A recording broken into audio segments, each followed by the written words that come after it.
জাতির পিতার মতো প্রয়োজনে দেশের মানুষের জন্য জীবন দিতে প্রস্তুত, লক্ষ্মীপুরে বললেন প্রধানমন্ত্রী। আগামী নির্বাচনে ভোট চাইলেন নৌকার পক্ষে। আবারও উত্তরবঙ্গকে কেন্দ্র করে বাড়ছে জঙ্গি তৎপরতা। নজরদারির অভাবকে দায়ী করছেন স্থানীয় বিশ্লেষকরা। পরিস্থিতি নিয়ে আরও গবেষণার তাগিদ নিরাপত্তা বিশেষজ্ঞদের। দিনাজপুরে কথিত পীর এবং তার নারী মুরিদকে গলা কেটে ও গুলি করে হত্যা, কারণ সম্পর্কে কিছুই জানাতে পারেনি পুলিশ। মেহেরপুরে গুলিবিদ্ধ অবস্থায় 4 জনের লাশ উদ্ধার। এবং কুমিল্লা সিটি নির্বাচনে ব্যবসা বান্ধব মেয়র বেছে নিতে চান ব্যবসায়ী প্রতিনিধিরা। চাঁদাবাজি মুক্ত নগরী গড়তে পারবেন এমন প্রার্থীর প্রতি আস্থা।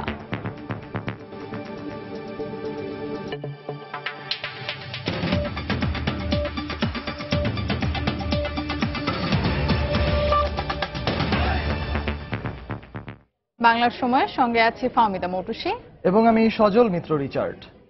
প্রধানমন্ত্রী শেখ হাসিনা বলেছেন, নৌকায় ভোট দেয়ায় উন্নয়নের সুফল পাচ্ছে জনগণ। আগামী নির্বাচনেও আওয়ামী লীগকে জয়ী করে দেশ সেবার সুযোগ করে দিতে লক্ষ্মীপুরবাসীর কাছে ভোট চাইলেন প্রধানমন্ত্রী। এ সময় প্রধানমন্ত্রী বলেন, জাতির পিতার মতো দেশের মানুষের জন্য জীবন দিতেও প্রস্তুত তিনি। প্রায় 20 বছর পর আবারও লক্ষ্মীপুরে গেলেন প্রধানমন্ত্রী শেখ হাসিনা। সেখানে বিকেলে স্থানীয় আওয়ামী লীগ আয়োজিত জনসভায় বক্তব্য দেন তিনি। বলেন, বিএনপি ক্ষমতায় এলে জঙ্গিবাদ, সন্ত্রাসবাদের সৃষ্টি হয়। জঙ্গিবাদ প্রতিরোধে শিক্ষক, অভিভাবক সহ সব মহলকে সতর্ক থাকার আহ্বান জানান তিনি। লক্ষ্মীপুর থেকে আরো জানাচ্ছেন আজহার লিমন। প্রায় 2 দশক পর লক্ষ্মীপুরে প্রধানমন্ত্রী, যে সফরকে কেন্দ্র করে দুপুরের আগ থেকেই লোকে লোকারণ্য হয়ে ওঠে জনসভাস্থল। অনুষ্ঠানস্থলে পৌঁছে জেলার রামগতি ও কমলনগর উপজেলার মেঘনা নদী তীর সংরক্ষণ প্রকল্প সহ উদ্বোধন এবং ভিত্তিপ্রস্তর স্থাপন করেন প্রায় 27টি উন্নয়ন প্রকল্পের। এরপর প্রধানমন্ত্রী বক্তব্য দেন সমবেত জনতার উদ্দেশ্যে। বলেন, ক্ষমতার বাইরে থেকেও মানুষের ভাগ্য নিয়ে ছিনিমিনি খেলেছে বিএনপি। আওয়ামী লীগ ক্ষমতা আসে জনগণকে দিতে, আর বিএনপি ক্ষমতা আসে মানুষের ভাগ্য নিয়ে ছিনিমিনি খেলতে। এটাই হচ্ছে দুর্ভাগ্যের বিষয়। মানুষকে হত্যা করা, খুন করা, জঙ্গিবাদ সৃষ্টি করা, জনগণের উপর অত্যাচার নির্যাতন করা, এটাই তাদের চরিত্র। এমনকি এতিমখানার জন্য টাকা আসলে তাও চুরি করে খায়, এতই লোভ তাদের। প্রধানমন্ত্রী বলেন, সরকার সুষম উন্নয়নে বিশ্বাসী। এই জনপদের মানুষের জন্য একটি বিজ্ঞান ও প্রযুক্তি বিশ্ববিদ্যালয় প্রতিষ্ঠার ঘোষণা দেন তিনি। প্রতিটি জেলায় জেলায় যাতে বিশ্ববিদ্যালয় হয় তার ব্যবস্থা করে দেব। লক্ষ্মীপুরে আমরা বিজ্ঞান প্রযুক্তি বিশ্ববিদ্যালয় ইনশাআল্লাহ সরকারি বা বেসরকারিভাবে করে দেব। এ সময় উন্নয়নের ধারা বজায় রাখতে আগামী নির্বাচনেও নৌকা প্রতীককে জয়যুক্ত করার আহ্বান জানান তিনি। এই বাংলাদেশের মানুষের অর্থনৈতিক মুক্তি আনতে যে আমার বাবা তার জীবন দিয়ে গেছেন, মা জীবন দিয়ে গেছেন, ভাইরা জীবন দিয়ে গেছেন, আমিও আমার জীবনকে বিলিয়ে দিয়েছি আপনাদের স্বার্থে, আপনাদের কল্যাণে, আপনাদের উন্নয়নে। যদি প্রয়োজন হয় বাবার মতো জীবন দিয়েও আপনাদের ভাগ্যের পরিবর্তন করে বাংলাদেশকে উন্নত সমৃদ্ধ করে দেব, এটাই আমাদের প্রতিজ্ঞা। জঙ্গিবাদ ও সন্ত্রাসবাদ থেকে সন্তানদের দূরে রাখতে অভিভাবকদের সতর্ক থাকার পরামর্শ দেন প্রধানমন্ত্রী শেখ হাসিনা। 20 বছর আগে লক্ষ্মীপুরের মাটিতে সরকার প্রধান হিসেবে এমন একটি জনসমুদ্রে যোগ দিয়েছিলেন প্রধানমন্ত্রী শেখ হাসিনা। 2 দশক পরের সফরে তিনি উদ্বোধন করলেন এ তটের মানুষের জীবন ও জীবিকার সাথে সম্পর্কিত উন্নয়নের নানা প্রকল্প, যেখানে লাখো লক্ষ্মীপুরবাসী স্বপ্ন দেখছেন অযত সমৃদ্ধি আর সম্ভাবনার। আজহার লিমন, সময় সংবাদ, লক্ষ্মীপুর। বর্তমান সময়ে উত্তরবঙ্গকে কেন্দ্র করে চলছে দেশের জঙ্গি তৎপরতার একটি বড় অংশ। কেন এই অঞ্চলকে ঘিরেই বারবার সংগঠিত হচ্ছে জঙ্গিরা? এমন প্রশ্নের উত্তরে দরিদ্রতা, অশিক্ষা ও দুর্গম চরাঞ্চলগুলোতে আইন শৃঙ্খলা রক্ষা বাহিনীর যথেষ্ট নজরদারি না থাকাকেই কারণ হিসেবে দেখছেন স্থানীয় বিশ্লেষকরা। আর পুলিশ বলছে, ধর্মভিত্তিক রাজনীতির ভেতরে নিহিত উগ্রবাদের শেকড়। তবে জঙ্গিবাদ নিয়ে বৃহত্তর পরিসরে ভাবেন এমন ব্যক্তিরা বলছেন, এসব সরলীকরণ সিদ্ধান্তে না গিয়ে এ ব্যাপারে নিবিড় গবেষণা হওয়া প্রয়োজন। খান মোহাম্মদ রুমিলের রিপোর্ট। আমার নাম শায়েখ আব্দুর রহমান ও বাংলা ভাইয়ের হাত ধরে জেএমবির উত্থানের শুরুটা হয় বৃহত্তর উত্তরবঙ্গ থেকেই। এরপর বিভিন্ন সময়ে দেশের ছোট বড় নানা উগ্রবাদী কর্মকাণ্ডে যোগসূত্র মিলেছে যেসব ব্যক্তির, তাদের অনেকের বাড়িও এই অঞ্চলে। হোলি আর্টিজান হামলা কিংবা 2015-16 সালে দেশ জুড়ে একের পর এক টার্গেট কিলিং এর ঘটনায় যাদের নাম এসেছে, যারা গ্রেফতার হয়েছে কিংবা বন্দুকযুদ্ধে মারা গেছে, তাদের বেশিরভাগই বৃহত্তর উত্তরবঙ্গের। এমনকি উত্তরবঙ্গের চরাঞ্চলে জঙ্গিদের বড় ধরনের প্রশিক্ষণ কেন্দ্রের সন্ধান পাওয়ার দাবিও করেছে আইনশৃঙ্খলা রক্ষা বাহিনী। উত্তরবঙ্গকে কেন্দ্র করেই কেন বারবার ঘটছে জঙ্গিবাদের বিস্তার, প্রশ্ন ছিল এলাকার বিশিষ্টজনদের কাছে। এই চর অঞ্চলটাতে এমন কিছু চর আছে যে জায়গাটায় জঙ্গিবাদী বলি বা অন্যান্য অপরাধী যারা তারা অপরাধ করে এসে সেখানে কিন্তু একটা আশ্রয় খুঁজে পাচ্ছে। সেই জায়গাটায় তাৎক্ষণিকভাবে আইন শৃঙ্খলা বাহিনীর যে নজরদারিটা সেটা কিন্তু ঠিকভাবে হচ্ছে না। যদি অল্প পরিশ্রমে বেশি টাকা পাওয়া যায় এরকম লোভ দেখানো হয় এবং তাদেরকে এটা ব্যবহার করা হয়। পুলিশ বলছে দারিদ্র্যের পাশাপাশি ধর্মভিত্তিক রাজনীতির পথ ধরেই এই অঞ্চলে শেকড় গেড়েছে জঙ্গিবাদ। কেউ কেউ অনেক আগে 2005-এ যে জেএমবি তখনকার থেকে জেএমবিতে ছিল, আবার কেউ কেউ শিবির রাজনীতির সাথে জড়িত ছিল, সেখান থেকে বেশি মানে স্মার্টনেস বা বেশি উগ্রপন্থাকে বেছে নেওয়ার জন্য তারা শিবির ছেড়ে দিয়া জেএমবিতে এসেছে। তবে এ পরিস্থিতিকে এতটা সহজভাবে না দেখে আরো নিবিড় গবেষণা প্রয়োজন বলে মনে করেন নিরাপত্তা বিশ্লেষকরা। এটার খুব সহজ উত্তর কিন্তু নেই, এটা সহজ উত্তর নেই, কারণ এটা আমাদের স্টাডি করার বিষয় আছে। অনেকগুলো ফ্যাক্টর আছে যেই কারণে এরা মোটিভেটেড খুব তাড়াতাড়ি হয়ে যায় to do all this things. তারপরে তো আরো আছে, ধরুন একটা বেকারত্বের বিষয় আছে, ইকোনমিক বিষয় আছে। তিনি আরো বলেন, পুলিশি তৎপরতায় জঙ্গিবাদ সাময়িক নিয়ন্ত্রণ করা যায়, কিন্তু দীর্ঘমেয়াদে এটিকে বন্ধ করতে গেলে আইনের পাশাপাশি সামাজিক সচেতনতার কোনো বিকল্প নেই। খান মোহাম্মদ রুমেল, সময় সংবাদ, ঢাকা। দিনাজপুরে কথিত এক পীর ও তার মুরিদ পালিত কন্যাকে গুলি করে ও কুপিয়ে হত্যা করেছে দুর্বৃত্তরা। গতরাতে এ ঘটনার পর এলাকায় আতঙ্ক বিরাজ করছে। খবর পেয়ে ঘটনাস্থল পরিদর্শন করেছেন পুলিশ কর্মকর্তারা। তবে হত্যাকাণ্ডের কারণ সম্পর্কে কিছুই জানাতে পারেনি পুলিশ। এ ঘটনায় অতিরিক্ত পুলিশ সুপারকে প্রধান করে 6 সদস্যের তদন্ত কমিটি গঠন করা হয়েছে। দিনাজপুর থেকে গোলাম নবী দুলালের পাঠানো তথ্য ও মনজিদ আলম শিমুলের ছবি নিয়ে ডেস্ক রিপোর্ট। আমার বাবাকে নিয়ে চলে গেল সবাই।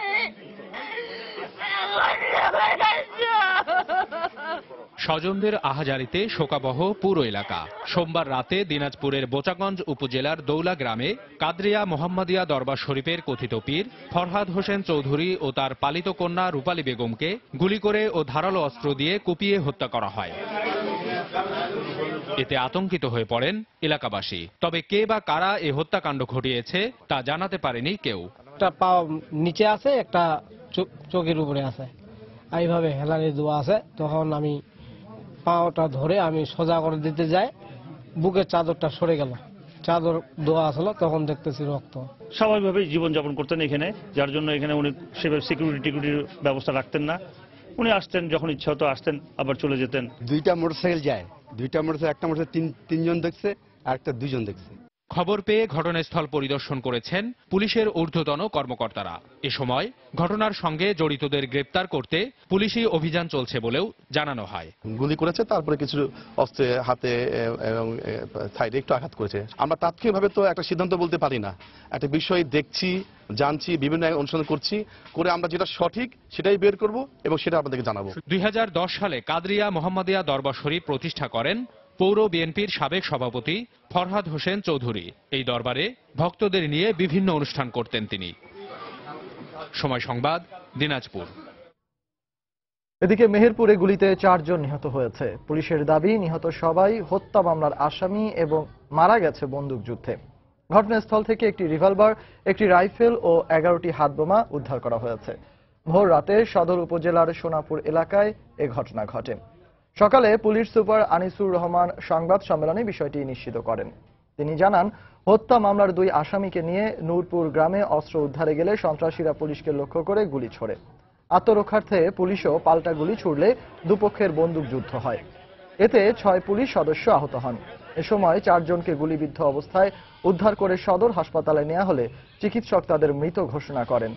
নিহত 4 জন সোনাপুর এলাকায় জোড়া খুনের আসামি বলে জানিয়েছে পুলিশ।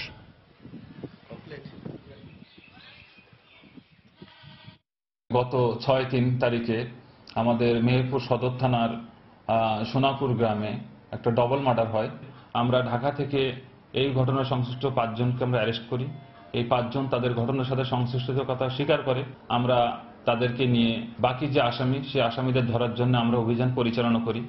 তো অভিযান পরিচালনার এক পর্যায়ে মেহেরপুর সদর থানার নূরপুর গ্রাম, এখানে আমাদের এই টিমটা পৌঁছানো মাত্র 3 দিক থেকে আমাদের পুলিশের উপরে হাতবোমা নিক্ষেপ করে এবং হাতবোমা এবং এলো পাতাড়ি গুলি বর্ষণ শুরু করে।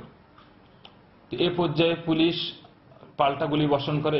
আহত ব্যক্তিদেরকে নিয়ে আমরা তৎক্ষণাৎ তাদেরকে মেহেরপুর সদর হাসপাতালে প্রেরণ করি। সদর হাসপাতালে প্রেরণ করার পরে কর্তব্যরত চিকিৎসক তাদেরকে মৃত ঘোষণা করে। নাশকতার মামলায় রংপুর, জামালপুর ও টাঙ্গাইল থেকে 4 জেএমবি সদস্যকে গ্রেফতার করা হয়েছে। পুলিশ জানায়, গতরাতে জামালপুর শহরের স্টেশন বাজার এলাকায় গোপন বৈঠকের সময় আব্দুল্লাহ ও মাজেদ নামে 2 জেএমবি সদস্যকে গ্রেফতার করা হয়। পরে পুলিশ তাদেরকে আদালতে সোপর্দ করে। এছাড়া রংপুর শহরের জাহাজ কোম্পানি মোড় থেকে আবুল খায়ের নামে 1 জেএমবি সদস্যকে গ্রেফতার করা হয়েছে। তার বিরুদ্ধে রংপুরের বিভিন্ন থানায় বেশ কয়েকটি নাশকতার মামলা রয়েছে বলে জানিয়েছে পুলিশ। এছাড়া টাঙ্গাইল সদরের বরুহা এলাকা থেকে জঙ্গি তৎপরতায় লিপ্ত থাকার 2টি মামলায় আমানুল্লাহ লিটন নামে তালিকাভুক্ত 1 জেএমবি সদস্যকে গ্রেফতার করা হয়েছে। বাংলার সময় আরো থাকছে। অনিয়মের অভিযোগে রাজশাহী বিশ্ববিদ্যালয়ের ভিসি সহ 4 জনের বিরুদ্ধে কেন তদন্তের নির্দেশ দেওয়া হবে না জানতে চেয়ে হাইকোর্টের রুল। 4 সপ্তাহের মধ্যে জবাবের নির্দেশ।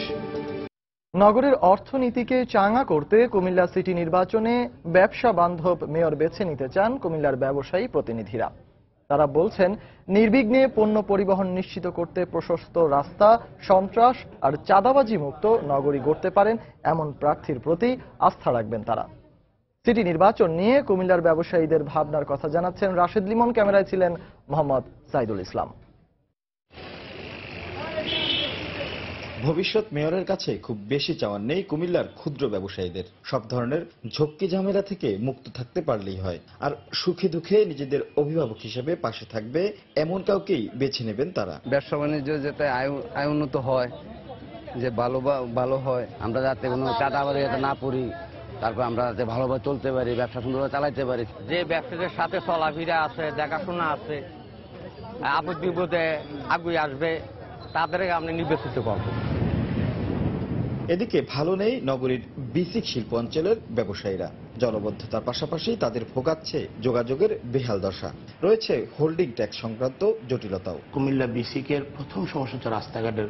বিসিকের অর্ধেক অংশ ভাঙা, একদম চলাচল অনুপযুক্ত, এখানে মানুষজন আসতে পারে না।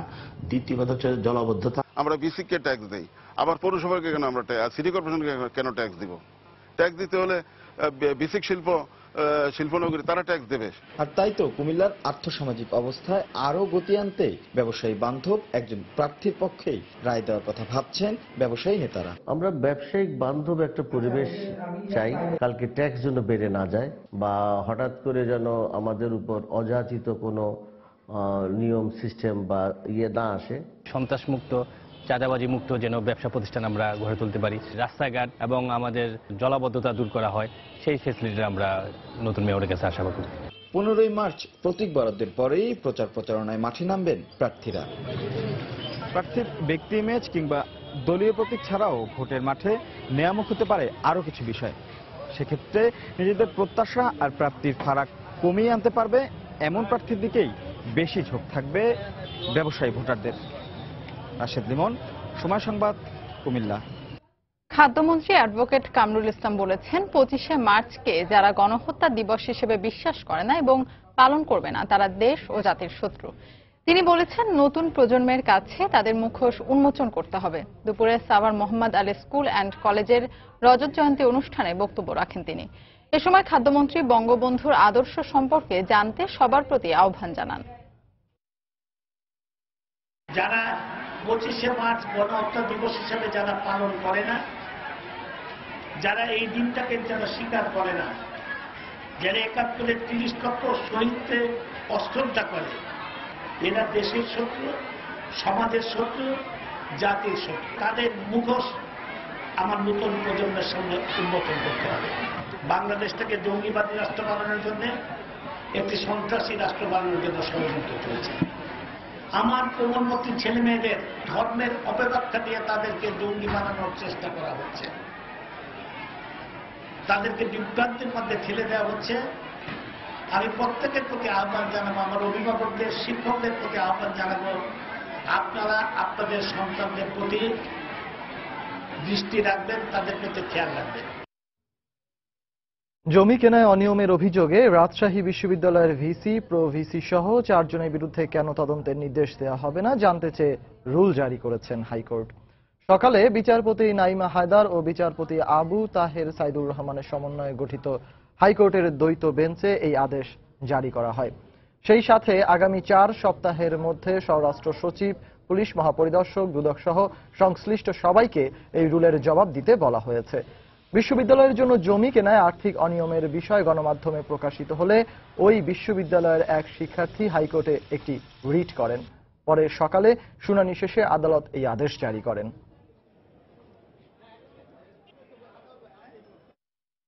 বাংলার সময় আরো থাকছে। রোহিঙ্গা শরণার্থীদের হাতিয়ার চরাঞ্চলে পুনর্বাসনের সিদ্ধান্তকে নেতিবাচক হিসেবে দেখছেন স্থানীয়রা। আর্থসামাজিক অবস্থার ওপরও বিরূপ প্রভাবের আশঙ্কা। কাতারে সড়ক দুর্ঘটনায় নিহত 2 বাংলাদেশের গ্রামের বাড়ি কুমিল্লার 14 গ্রামে এখন শোকের মাতম। নিহতদের লাশ দ্রুত দেশে ফিরিয়ে আনার দাবি স্বজনদের। ভিটে বাড়ি বিক্রি করে ছেলে শওকতকে কাতারে পাঠায় 14 গ্রামের চিউড়ার কৃষক আবুল কাশেম। 2 বছর না পেরোতে সেই ছেলের মৃত্যুর খবরে এখন বাকরুদ্ধ স্বজনরা। একই অবস্থা ওই গ্রামের নিহত শিপনের বাড়িতেও। কোনো সান্ত্বনাতেই থামছে না স্ত্রীর কান্না। গত শুক্রবার রাতে কাতার কর্মস্থলে থেকে ফেরার পথে সড়ক দুর্ঘটনায় 2 বাংলাদেশি নিহত হন, আহত হন আরো একজন।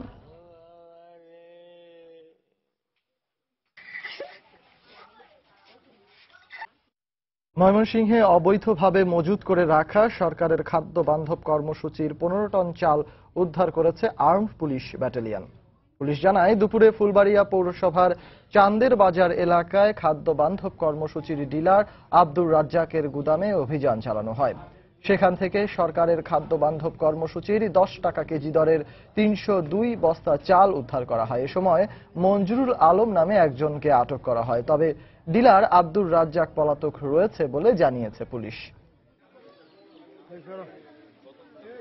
অভিযান চালায় 10 টাকা কেজি দরে যে চাউলটা দুস্থদের মাঝে বিক্রি করার কথা, এটা গোপন সংবাদের ভিত্তিতে যেটা তারা মজুত করছিল কালোবাজারির মাধ্যমে, এটা আমরা 302 বস্তা চাউল জব্দ করি এবং একজনকে আটক করি। শেখ হাসিনার বাংলাদেশ ক্ষুধা হবে নিরুদ্দেশ এই স্লোগানে ঝিনাইদহে 2য় পর্যায়ে খাদ্য বান্ধব কর্মসূচির উদ্বোধন করা হয়েছে। সকালে সদর উপজেলার পাগলা কানাই ইউনিয়নে এই কর্মসূচির উদ্বোধন করেন জেলা প্রশাসক মাহবুব আলম তালুকদার। জেলা খাদ্য বিভাগ জানায়, 2য় পর্যায়ের এই কর্মসূচিতে জেলার 6টি উপজেলার 43,569 জন দুস্থ মানুষের মাঝে 10 টাকা দরে 30 কেজি করে চাল দেওয়া হবে। মার্চ ও এপ্রিল মাস খাদ্য বান্ধব কর্মসূচির এই কার্যক্রম চলবে। পুলিশের বিশেষ অভিযানে দেশের বিভিন্ন স্থান থেকে জামাত কর্মী সহ 394 জনকে গ্রেফতার করা হয়েছে। পুলিশ জানায়, বেশ কিছুদিন ধরে বিভিন্ন স্থানে জঙ্গি তৎপরতা বেড়ে যাওয়ায় দেশব্যাপী বিশেষ অভিযান চালানো হচ্ছে। এরই ধারাবাহিকতায় গতরাত থেকে আজ সকাল পর্যন্ত অভিযান চালিয়ে নাশকতা সহ বিভিন্ন মামলায় জামাত কর্মী সহ 85 জনকে ময়মনসিংহ থেকে গ্রেফতার করা হয়। এছাড়া রংপুরে 75, বাগেরহাটে 39, ঝিনাইদহে 58, সাতক্ষীরায় 55, খুলনায় 18, নড়াইলে 36, চুয়াডাঙ্গায় 27 এবং পাবনায় একজনকে গ্রেফতার করা হয়।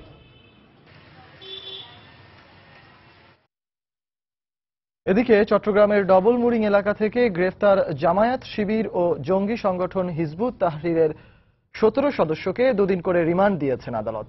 বিকেলে মেট্রোপলিটন ম্যাজিস্ট্রেট হারুনুর রশিদ এ আদেশ দেন। পুলিশ জানায়, গত 12 মার্চ মধ্যরাতে নাশকতার পরিকল্পনায় গোপন বৈঠকের সময় ডবল মুরিং এর ঝর্ণাপাড়া এলাকা থেকে হিজবুত তাহরির 10 জন ও জামায়াত শিবিরের 7 সদস্যকে আটক করা হয়। তাদের বিরুদ্ধে ডবল মুরিং থানায় সন্ত্রাস আইনে একটি মামলা করে পুলিশ। আজ মামলার তদন্ত কর্মকর্তা তাদের জিজ্ঞাসাবাদের জন্য 7 দিনের রিমান্ড আবেদন করলে 2 দিনের রিমান্ড মঞ্জুর করেন আদালত। রোহিঙ্গা শরণার্থীদের নোয়াখালীর হাতিয়ার চরাঞ্চলে পুনর্বাসনের সিদ্ধান্তকে নেতিবাচক হিসেবে দেখছেন স্থানীয়রা। তাদের মতে, রোহিঙ্গাদের স্থানান্তরে কক্সবাজারের মতো হাতিয়ার আর্থসামাজিক অবস্থার ওপরও বিরূপ প্রভাব পড়বে। তবে স্থানীয় সাবেক সংসদ সদস্য বিষয়টিকে ইতিবাচক হিসেবেই দেখছেন। সাইফুল্লাহ কামরুলের তথ্য ও জামাল উদ্দিনের ছবি নিয়ে ডেস্ক রিপোর্ট।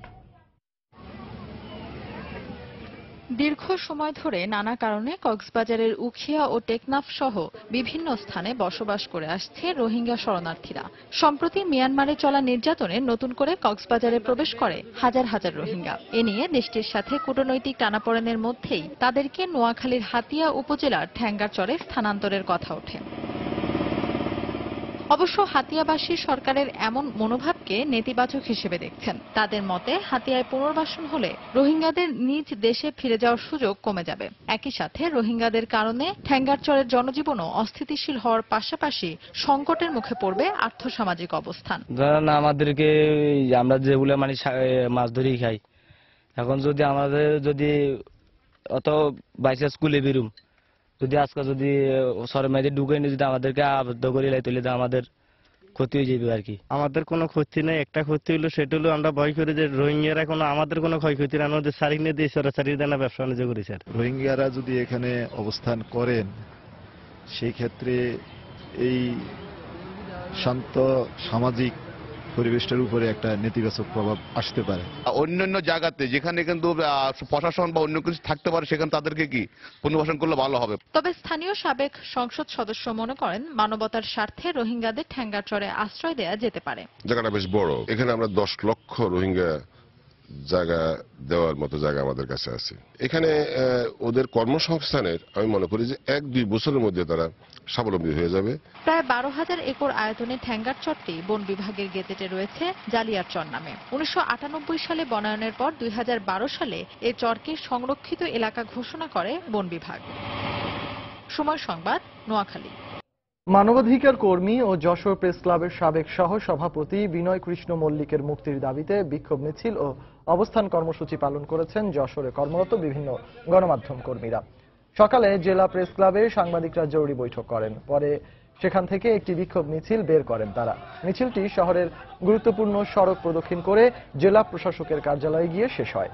পরে অবস্থান কর্মসূচি থেকে বিনয় কৃষ্ণ মল্লিকের মুক্তি দাবি করেন বক্তারা, নইলে আগামী 16 মার্চ যশোরে স্বরাষ্ট্রমন্ত্রী আসাদুজ্জামান খান কামালের কর্মসূচি বয়কট করার হুঁশিয়ারি দেন তারা। নাটোর থেকে বিলুপ্ত প্রজাতির 4টি তক্ষক, 43টি প্রাচীন মুদ্রা উদ্ধার করেছে ডিবি পুলিশ। এ সময় একজনকে আটক করা হয়েছে। ডিবি পুলিশ জানায়, সকালে বড়াইগ্রাম উপজেলার আগ্রান এলাকার একটি বাড়িতে মাদক ব্যবসার খবর পেয়ে অভিযানে যায় তারা। এ সময় সেখান থেকে 4টি বিলুপ্ত প্রায় প্রজাতির তক্ষক সহ 43টি প্রাচীন ধাতব মুদ্রা উদ্ধার করা হয়। পরে তল্লাশি চালিয়ে 100 গ্রাম গাঁজা উদ্ধার করে পুলিশ। খুলনায় অভিযান চালিয়ে 10,000 কেজি জাটকা জব্দ করেছে র্যাবের ভ্রাম্যমাণ আদালত। সকালে নগরীর রূপসা বাজার এলাকা থেকে জাটকাগুলো জব্দ করা হয়। র্যাব জানায়, বাজারের একটি মাছের আড়তে বিক্রির জন্য জাটকা মজুত করে রাখা হচ্ছে এমন খবরে অভিযান চালায় তারা। এ সময় সেখান থেকে 10,000 কেজি জাটকা জব্দ করা হয়। জব্দকৃত মাছের বাজার মূল্য 20 লাখ টাকা বলে জানিয়েছেন নির্বাহী ম্যাজিস্ট্রেট। পরে জব্দ করা এসব জাটকা বিভিন্ন এতিমখানা ও দরিদ্র মানুষের মাঝে বিতরণ করা হয়। বাংলা সময়ের শীর্ষ সংবাদগুলো জানিয়ে দিচ্ছি আরো একবার। জাতির পিতার মতো প্রয়োজনে দেশের মানুষের জন্য জীবন দিতে প্রস্তুত, লক্ষ্মীপুরে বললেন প্রধানমন্ত্রী। আগামী নির্বাচনে ভোট চাইলেন নৌকার পক্ষে। আবারও উত্তরবঙ্গকে কেন্দ্র করে বাড়ছে জঙ্গি তৎপরতা। নজরদারির অভাবকে দায়ী করছেন স্থানীয় বিশ্লেষকরা। পরিস্থিতি নিয়ে আরো গবেষণার তাগিদ নিরাপত্তা বিশেষজ্ঞদের। দিনাজপুরে কথিত পীর এবং তার নারী মুরিদকে গলা কেটে ও গুলি করে হত্যা, কারণ সম্পর্কে কিছুই জানাতে পারেনি পুলিশ। মেহেরপুরে গুলিবিদ্ধ অবস্থায় 4 জনের লাশ উদ্ধার। এবং কুমিল্লা সিটি নির্বাচনে ব্যবসা বান্ধব মেয়র বেছে নিতে চান ব্যবসায়ী প্রতিনিধিরা। চাঁদাবাজি মুক্ত নগরী গড়তে পারবেন এমন প্রার্থীর প্রতি আস্থা। এই ছিল বাংলার সময়। যে কোনো খবর পেতে ভিজিট করুন সময়নিউজ.tv। এছাড়া এইমাত্র পাওয়া খবর আপনার মোবাইলে পেতে SMS করুন *BN লিখে পাঠিয়ে দিন 16242 নম্বরে। সঙ্গে থাকুন সময়ের।